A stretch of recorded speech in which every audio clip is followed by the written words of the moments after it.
बिस्मिल्लाहिर्रहमानिर्रहीम।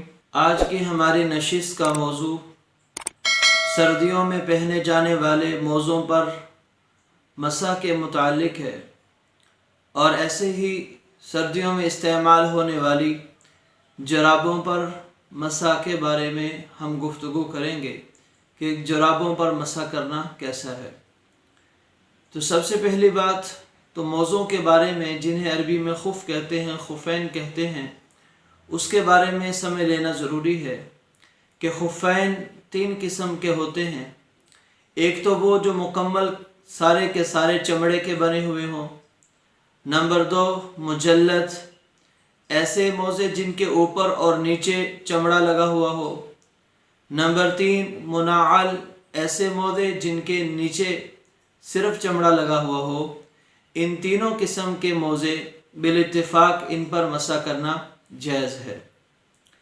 अब हम आते हैं जराबों की तरफ कि सर्दियों में जराबों पर मसा करना कैसा है। तो जराबों पर मसा करना ठीक है, लेकिन कुछ शराइत के साथ। अगर ऐसी शराइत किसी जराब में पाई जाएंगी तो उन जराबों पर मसा करना जायज़ होगा। अगर वो शराइत मफकूद होंगी, ना पाई जाएंगी, तो मसा करना जायज़ नहीं।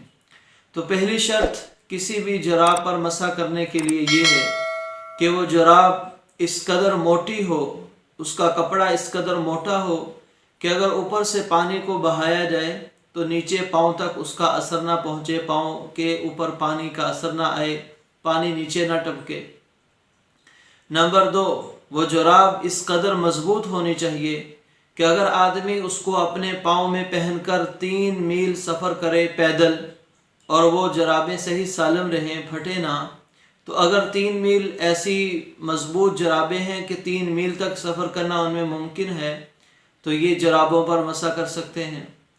तीसरी शर्त कि वो जराबें मोटाई के एतबार से और सख्ती के एतबार से इस कदर मोटी हों और सख्त हों कि बग़ैर किसी सहारे के वो पिंडली के साथ, आदमी के टखने के साथ जुड़ सकें, बग़ैर किसी सहारे के।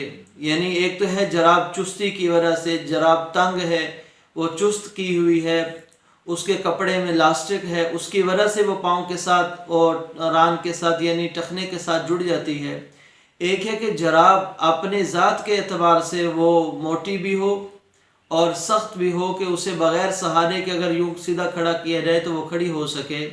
तो ऐसी 3 शराइत की हामिल जुराब मोटी भी हो, मजबूत भी हो और उस जराब के अंदर सख्ती भी पाई जा रही हो, तो इन तीनों शराइत के साथ जुराब पर मसा करना जायज़ है। अगर ये तीनों शराइत में से कोई एक शर्त भी मफकूद है तो तब जुराब पर मसा करना जायज़ नहीं है।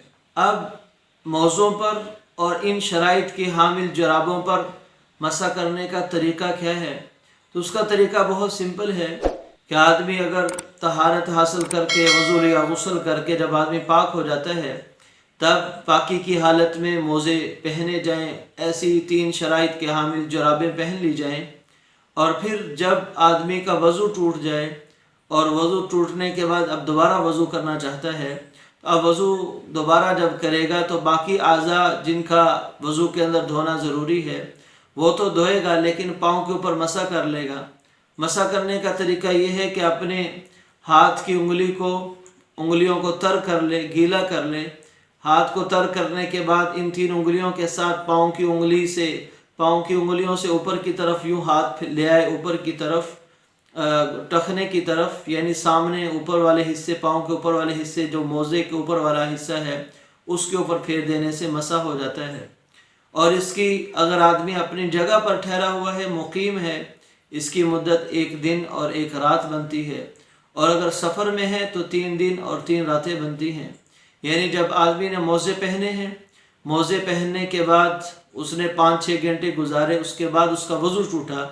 अब जब इसका वज़ू टूट गया, उस वक़्त से लेकर अगले दिन उस वक़्त तक ये इस मौज़ों की मुद्दत है। मुकीम के लिए और मुसाफिर के लिए 3 दिन है।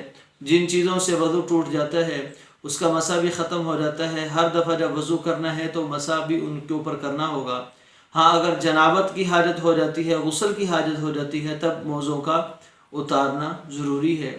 تو یہ مختصر سے مسائل تھے موضوعوں کے بارے میں اور جرابوں کے بارے میں، کیونکہ سردیاں ہیں اکثر لوگ اس کے بارے میں پوچھتے ہیں۔ اللہ تعالی ہمیں دین کی صحیح سمجھ عطا فرمائے۔ وآخر دعوانا ان الحمد للہ رب العالمین۔